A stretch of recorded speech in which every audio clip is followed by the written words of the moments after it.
episode of Commercial Property Roadshow here with Helen Tarrant, and today we're actually going to be talking about the 5 don'ts. We talk a lot about the do's, and in fact that's what we all talk about when everyone wants to know whether they should get into commercial property, what they should be looking for, where they should be looking for, how they should be doing it, and all of the things that they are always asking is what's the do's, right? But never the don'ts. And when you get into a deal, it's the don'ts that matter, like the things that you shouldn't do, the way that you should operate, and the way that you should carry yourself through a deal, the things that you don't do so you don't piss off the other side. You actually make the transition smoother for yourself and others, and that's why it's important. So I actually recently ran a webinar where I talked about the don'ts. So tune into this webinar and let me share with you my big 5 don'ts. My first big don't is don't try to line up your ducks at the same time as getting into a deal. So what does that mean? It means that most of the time you get a contract, the contract have a few things that we need to adjust and amend, but we're not rewriting clauses and leases in a contract. So the aim of the game here is to secure the property,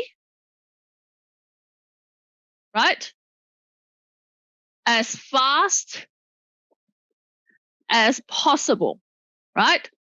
So I know that contracts can sometimes take a week, and sometimes it will require you to go and sometimes we're physically writing the contract. Sometimes they write a contract and it's complete gobbledygook and we have to rewrite the contract.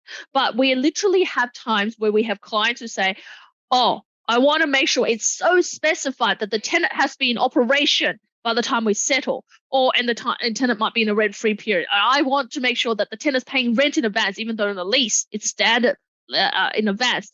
And we've had times where, and this is what we deal with in the back end, we deal with a lot of don'ts and rather than do's, right? And I want to change these clauses to really make due diligence really stringent to include all these things. The thing is, what you want to do is secure the property as fast as possible. What you don't want to do is tie it up in negotiations between solicitors, which is number one, costing you money. Number two is pissing everybody else off, including the agent, and they're looking for another buyer. You don't want them to give an excuse to look for another buyer, right? We're in a market where good properties with good yields you need to fight for.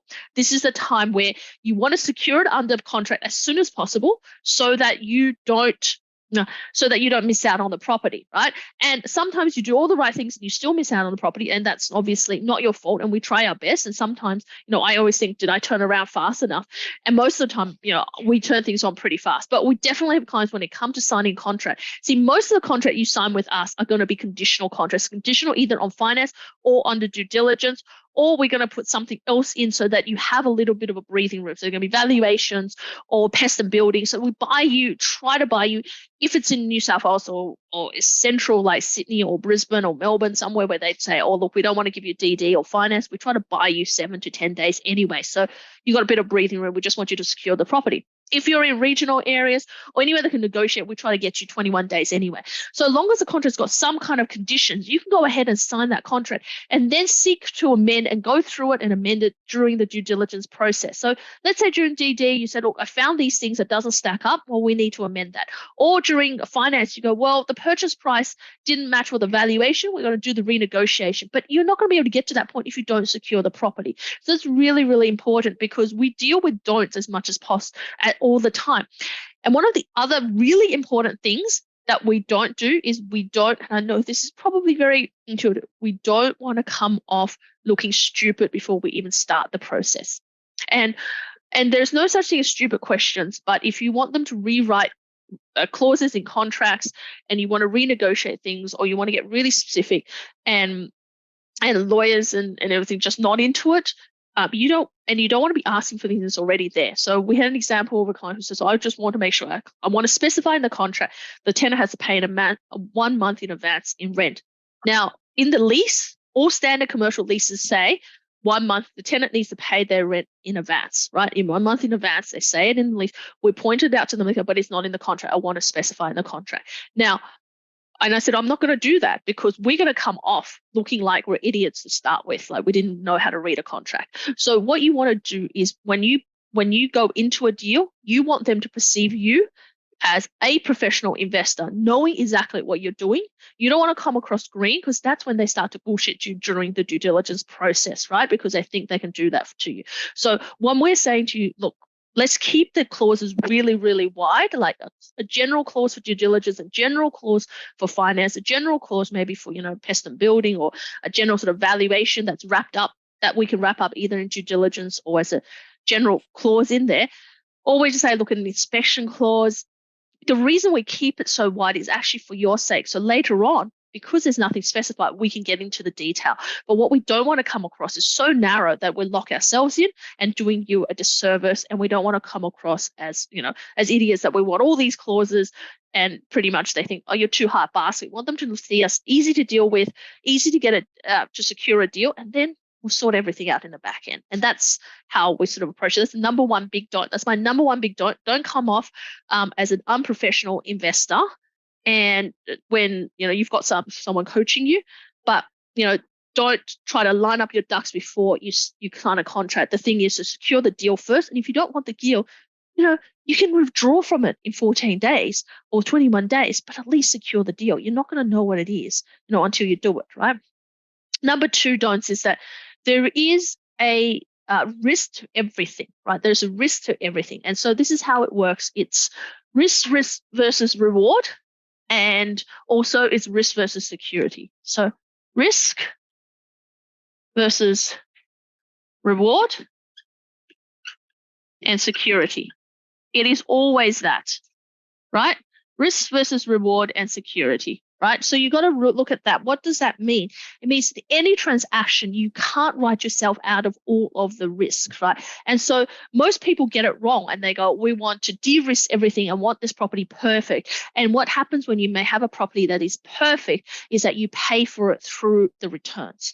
The more perfect, more secure it is, the higher you pay in terms of your price point, and the lower you get in terms of your returns. So look at a medical center. Everyone wants a medical center. And what happens is because it's ultimately secure, they can ride themselves out of all the risk because the tenant will take care of all the outgoings, the tenants take care of all the maintenance, the tenant is a secure tenant. And what happens is that they ride themselves out of all of the risk and they get ultra security and they get 4.5% to 5% yield. And they're not even breaking even, you're negative, right? The whole purpose of purchasing a commercial property and that you're with us here in this community is that you want to take a property that is good enough, that is going to give you the cash flow and the support that you need, and you want to make it great in the time you own it, right? And that may be a process. For some people, it's 6 months, some it's 12, sometimes it's 3 years, depending on the tenant. But a good enough property that has the good foundations is going to give you rewards in the future if you know what to do. And you've got that mentorship anyway, because you guys are part of this community. It's going to help you tweak it, make it from good to great, rather than write yourself out of that security. Because the more you do that, that is a big don't. The more you're chasing that, the lower the returns, the higher the price point. And that means you get no capital gains in the background or very little, and you get no cash flow. So you're a lose-lose situation. So just don't always chase for that. Look at a balance, or what your purpose is to buy a good enough property and make it great, the process of you owning it. So that's your number two don't. Number three don't, before I pass on to Stephen, and it's the mindset of when you invest from residential to commercial is really, really important. One of the big things that we have is people bring their residential into commercial. And that's a big don't, because your preconceptions is going to ruin the deal. So don't let your preconception ruin the deal. So, if you're a resi investor, you might go, well, I need to look at buying this area with this demo. Or what's, where's the schools? Where's the hospitals and all of this other stuff? Where's all of that going? How much is the value of the residential property that's been sold there? What's the rent on it? It's like, well, and also then it's like, I want to line up my ducks before I get into the deal, because you think it's an unconditional contract, or, and then there's a few things in terms of how you value the property when you're coming from a residential point of view that is going to ruin the commercial property deal. Things like, a lot of people go, well, I don't think cafes are very good. Well, there's been some really great cafes that have survived through COVID that's still doing really well, especially in suburbia.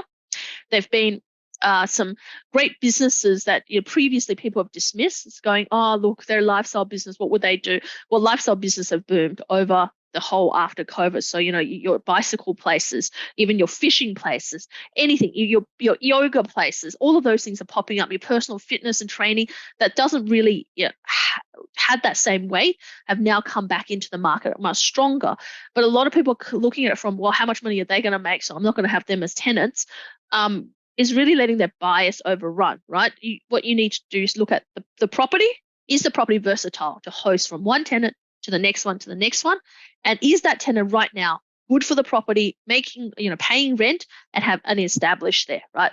Assess each deal on its merits, right? Tomorrow, Greg and Stephen and I are going to go and see a property in Sydney. Now, for those of you who are on this call, the 135 of you that's on this call, we are going to see a supposed 7% yielding property in Sydney. Now, we haven't seen a 7% property in Sydney like, I don't know, hunt for the unicorn, right? Like we just haven't seen one since 2019, probably. So does it really exist? We don't know, right? This is a claim that they have on, just because they have an advertising on it, doesn't mean they don't, right? So we have biases from people. The moment we say them, they go, oh, I'm not sure the tenant mix is really great. It's retail. It's just out. It's away from that shopping strip. And I'm like, well, you know what? We haven't even seen this property and we're coming into it with a preconception, with a different mindset. They're like, oh, the demographics over there isn't like, it's not like Kensington. It's not like, your eastern suburbs. It's like, oh, the demographic there is not great. It's like, we're making these preconceptions of this property before we haven't even seen it. We're dismissing it, right? There's people. It's like we don't need to do that. What we need to do is going there with a blank slate and open mind and says, we're going to go and see this property. We're going to see why they're claiming that it is 7%. Is it a 7% gross? Is it a 7% net, right? We're going to find out when we stand there. We're going to see if the tenant's any good. We're going to see if their business is trading. We're going to see if they suit their area. We're going to see how far away they are from the main strip. We're going to see at what point do we get it to a 7%, or is it more like a 6% we can engineer to 7%? What can we do to this property, right? And by the way, who's interested in the 7% property in Sydney if we found it? Well, yes, there you go. pop your name there. If it is happen to be that 7%, and if we can do a deal on a larger scale where we can actually secure the whole property at 7%, I'll make sure I get back to you guys. But, I don't promise anything. I basically am not telling people that they are getting a 7%. I'm saying I'm going to have a look at this property tomorrow. If it is, then I'll come back to you and say, yep, it is, or what I found in the conditions. We're still at this point waiting for a contract with the leases in it. But I'm going to go and see it. And that's why the three of us are going to see it, because Greg is going to see it from his point of view to see if it's not 7%, can it be 7% with a re-tenancy, which means that with a good tenancy, you'll get the capital growth. Steve's going to see what's wrong with the building, because is it something there's a defect that we need to look at? I'm going to go and see, well, how legit everything is. And I'm going to scout around the area and, and look at it and go, well, if I was an investor, what can I do here, right?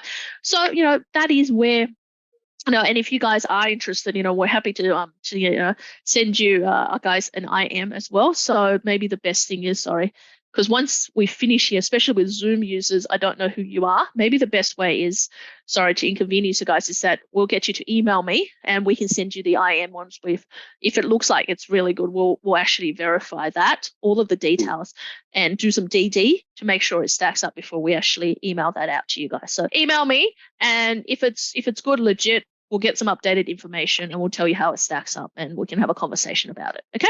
So frankly, if it's 7% in Sydney, I cannot imagine anybody on this call who doesn't want in.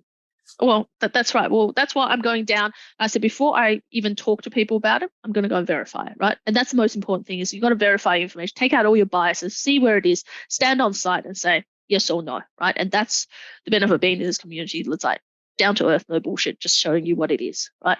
So that is, number 3, really big thing, no preconceptions. Don't bring a resi mindset into that commercial. So that's my number 3. Number 4 for me is on don't negotiate to win, negotiate for win-win, right?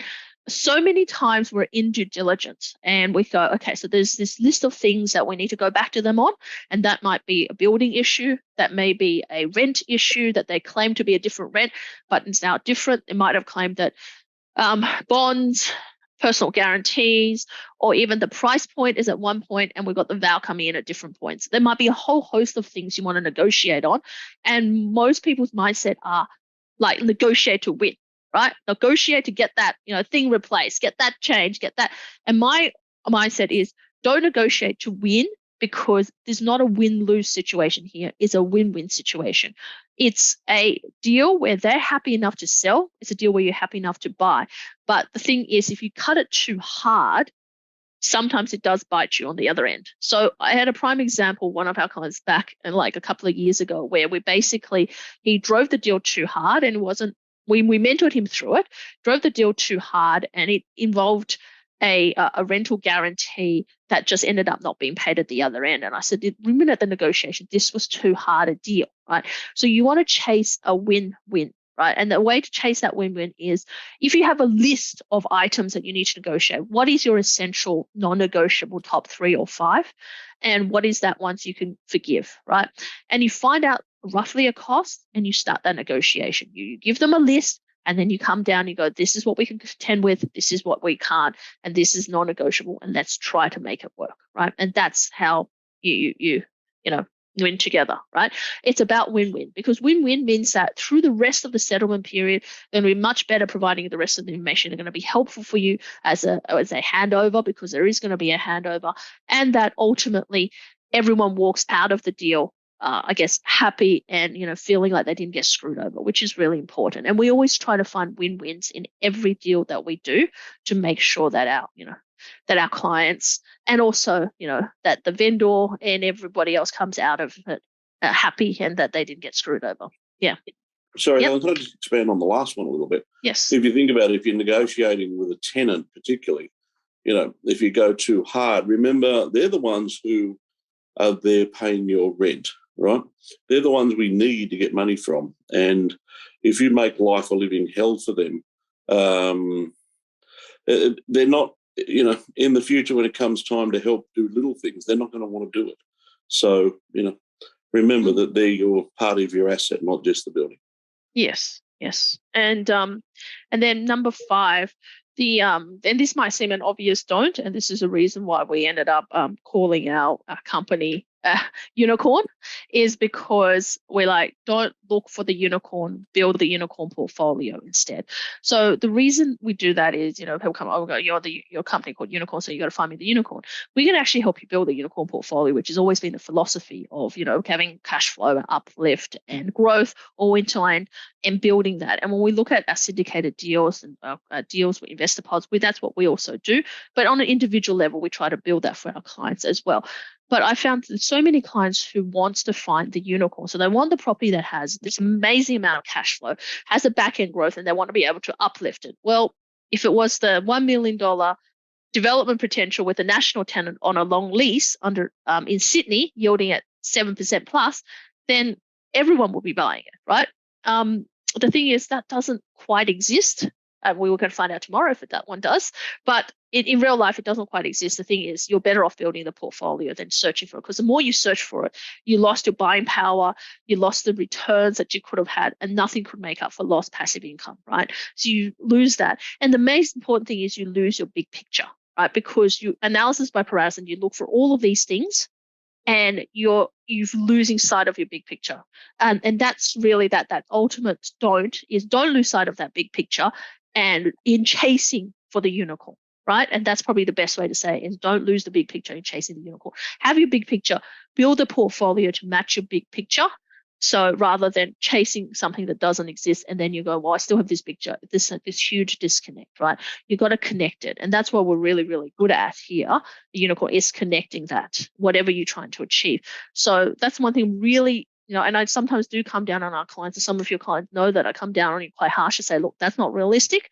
Like, for example, now if you say, I want a 9% yielding property, you'll be like, that's in a mining town, right? That's not realistic. Now, if you want to be in a large regional town, that's going to be high risk for you. And I think if you're chasing that, that may not be the best thing. If you're regional already, you're living in regional New South Wales, regional Queensland, then I'll be saying, okay, look, these little towns are going to work for you because you already have a different risk profile. But if you're Sydney, Melbourne, those things are a little bit more high risk, right? So that's where where we go, well, rather than chasing something that you might get burnt, it's better to be chasing, build that portfolio out one by one, right?